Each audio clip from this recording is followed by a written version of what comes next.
Hi guys, Ari from Paradigm Threat here. Topic is 21st century gaming sucks, and I think I know why. Essentially, if you apply the theory of predictive programming to gaming, then you can see essentially where everything went wrong in the 21st century. At the end of the 20th, we had pretty much a golden age. Video games were better than they could possibly get. Competition was high, freedom was high. Licensing models of the video game publishers were pretty loose. And yet there was still that predictive programming, wasn't there? You know, like Final Fantasy having all those biblical names all over the places for cities and so forth. Anyway, so topic is sucks. I think they suck in the 21st century, all of them. Even my favorite ones. How sad is that? So what happened to gaming? Well, Microsoft happened to gaming, right? But aside from the big picture stuff, the Xbox and the sort of destruction of any open source licensing models that would have allowed publishers to expand laterally, continue to make the kind of games that they do well in the way they want to, and eventually have a kind of a voice of their own. We essentially saw an industry that constantly fired everyone and started over, and even from successful projects, even right after successful projects, like Half-Life 2 or Chrono Trigger.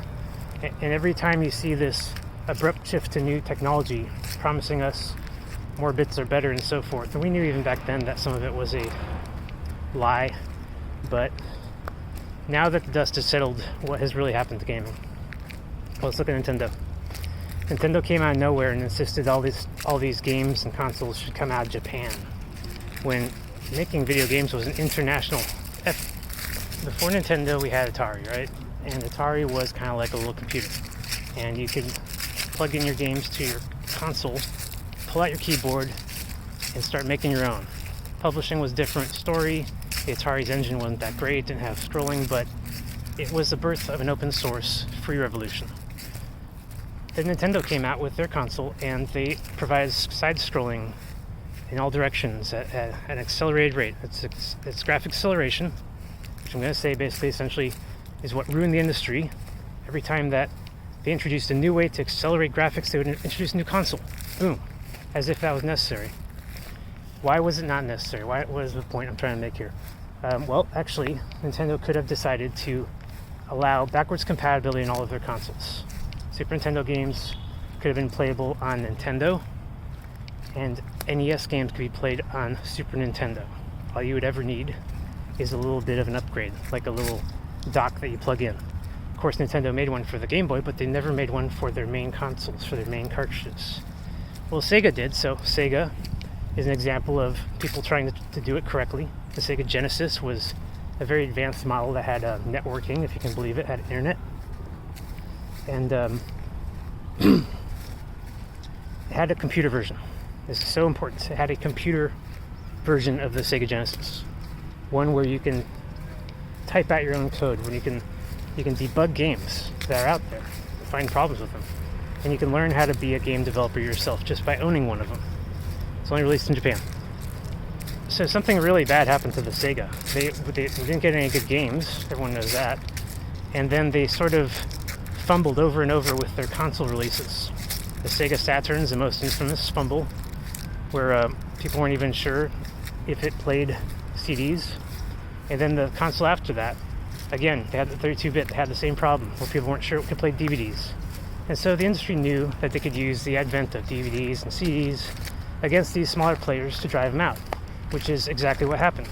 When Super Nintendo came up with its CD-ROM from Sony, instead of releasing it, they buried it, and they made a backdoor deal with Sony to release a PlayStation instead, and that they were going to move a lot of their main projects onto PlayStation. At the same time, sort of kind of maintain the image of competition within them, where some projects would stay on Nintendo and so forth. But by doing that, they monopolized the industry. They ruined any chance for Super Nintendo publishers to release CD-ROM games. They have to move to PlayStation. Anyone that wanted to stay with Nintendo would have to move to the 64, which had no CD-ROM and very limited capability. So the N64, another perfect, huge example of planned obsolescence by the industry. That console was not ready for 3D. It was too slow and memory was too tiny to contain those games, so they all looked out like Lego. Everything on Nintendo 64 was a Lego version of itself. And a lot of people didn't notice. They said, wow, we finally have 3D games to compete with those PC guys, and we're so cool now. But what did they lose with this revolution? From the transition to Super Nintendo to Nintendo 64, what was lost? A lot more than people realize. So here's my main point. Within the industry, there wasn't the ability to compete, get creative, and expand your franchise laterally. You had to constantly see what the main players were up to. What were they up to? Well, in Nintendo, there was this company, Rare, and they were basically dealing with all the publishers like Trade West, and they made some 60 games for Nintendo. It's just an awesome time, and they're making everything they could possibly do, and their games were great. And they're very difficult too, some of them like Battletoads. But someone within Rare basically said, hey, the co-founder, Tim something, said, hey, let's not go in that direction anymore. Let's go 3D. Everyone's doing 3D now. So the team's like, okay, we'll try 3D. And guess what? They came up with this amazing concept. Instead of trying to render 3D on a Super Nintendo console, which couldn't do it, or a Nintendo 64 console, which wasn't out yet, but it was in the works and wasn't ready yet, what they did was they pre-rendered all their 3D using advanced 3D software and then laid it out on 2D sprites. It's such a simple concept, and it was revolutionary, and it was buried. It was completely buried if you look at the data, if you look at the evidence left behind. Donkey Kong Country came out with Rare, blew everyone away, and we were just like, wow, I guess we're in 3D times now. This looks really good. They also made Killer Instinct. Really blew everyone away because they also got to design their own arcade for it. And everyone thought, hey, we're in 3D times. But then Rare was forced to release Killer Instinct for Nintendo 64, and they couldn't do it. It was impossible. So they pushed it back to Super Nintendo, the superior console for its time, and did their pre-rendering trick. And, well, there wasn't enough memory for that one, was there? It didn't look as good as the arcade, but it was pretty cool. And now while Rare was jumping from one stone to the next, trying to impress Nintendo on their vision of 3D, which is rendered in real time at slow frame rates, with no shaders and very little video RAM, that essentially they had to bet all of this money on this 3D rendering software, all of the money that they made from all those 60 titles and everything that they've done. Rare could have been a phenomenal success. They could have been the next Microsoft. They could have had their own console. You see where I'm going. That's how influential they were. But because of this dealio with Nintendo 64, Rare started making Nintendo 64 games and basically halted all of their advanced pre-rendering production technology, all of it. They bet heavily yet again on the 64, and they made a couple games. Those games were successes, but let's just be frank, it's because everyone was anticipating the next big Rare game after so many successful titles. So when 007 came out, it was a very well-made game. They tried their best on a very limited console. When BanjoKazooie came out, you could tell something was really wrong. That game, designed by all of the Rare designers themselves, originally called Project Dream, was a completely different kind of project than it ended up being. It's about pirates. It was about ships and floating technology. The main character was a human, and it was supposed to reference the golden age of piracy. So instead, Tim something, co-founder, yet again arbitrarily makes a decision. Let's change the main character to a bear, Banjo.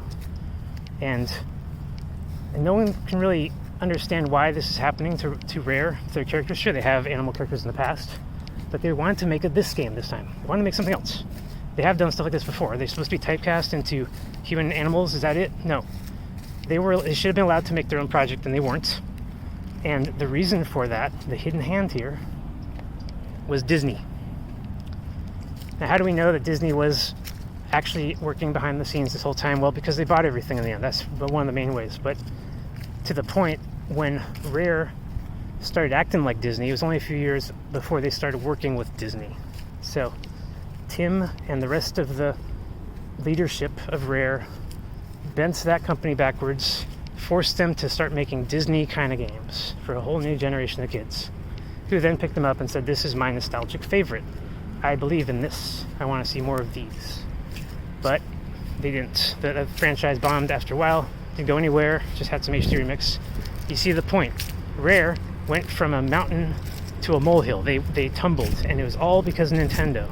Nintendo owns 25% of them around Donkey Kong Country, and then half of them later on, just getting deep and getting in there into their decision-making processes, and then cutting them off with the technology and forcing them into a bottle to make substandard games for an industry that was being prepared to be consumed by Microsoft, a company that had no real concept of gaming. If you look at Age of Empires, you can see what I mean.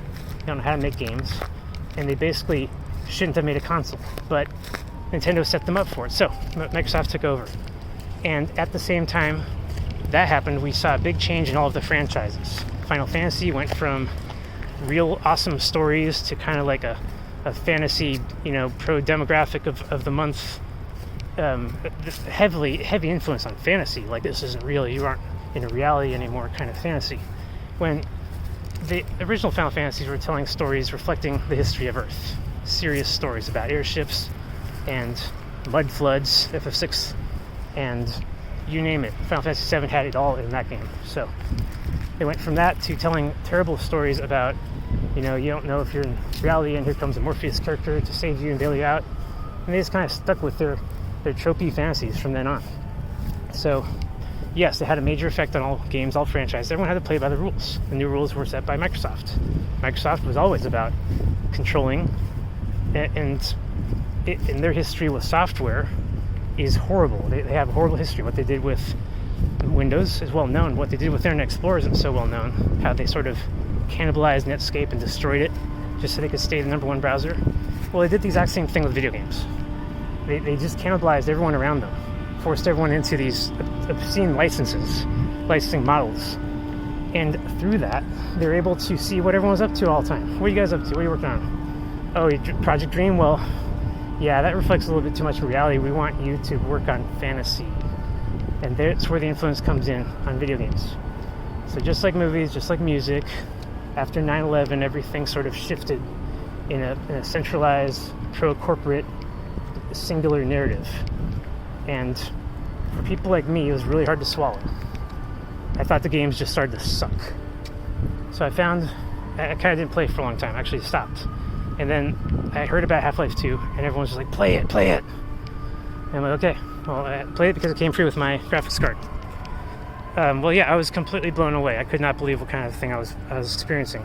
Why? Because it's a good game? No. That's not why Half-Life 2 was amazing. Half-Life 2 is amazing because it was just a little bit too real. It gives us almost a little bit of prediction of where we are now, where we're about to head. And very, very many other games like it give us this narrative that we're doomed. The Earth is about to go through the rapture. We're all gonna have to face an apocalypse, a real one now, and it's gonna be because of global warming and zombies and shit. And they've been telling this over and over to us. And this game, above all the other ones, just told us straight up what's happening. We're being attacked by another planet. No, it's not as science fiction-y as that sounds. It's just the planet right next to us. It's Mars. And for this reason, because there are two planets that have life on them in the solar system, we have to expect influence from that planet. We've had that influence the whole time. All of Earth's history. Mars has been there with humans on it. And they don't like the fact that we were onto them in the 19th century. In the 20th century, they started mocking us and saying, hi, you believe in Martians? Marvy the Martian? Well, the video games did that too. Zombies Ate My Neighbors, a perfect example. But aside from mocking us, they gave us the revelation of the method, which is they told us straight up what's going to happen in video games. Under the guise of the fantasy genre, which means that we're not supposed to believe in any of this, they told us that we're going to be regulated to the cities, that there's going to be a zombie apocalypse, that we're going to have all of our resources sucked out of us. Land, I should say. The lakes will go dry, the rivers will go dry, and people will begin to start giving up their humanity. They will start to exchange their body parts, their organs, for mechanics. And as they do this, they're going to be rewarded for it. They're going to inject themselves with things that enhance them.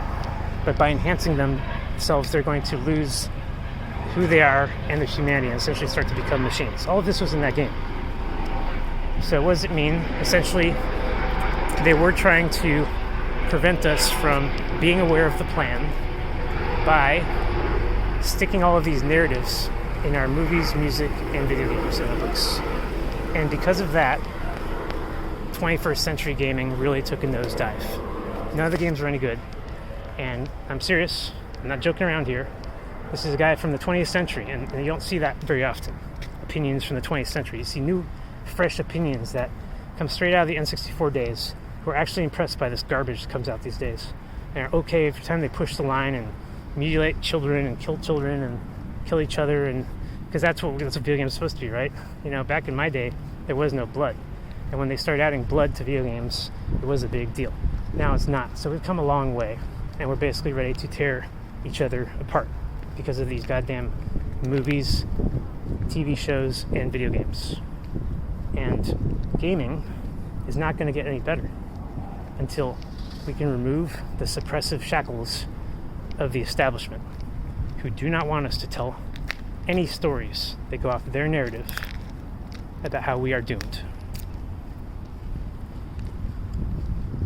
Thanks for listening. See you guys next time.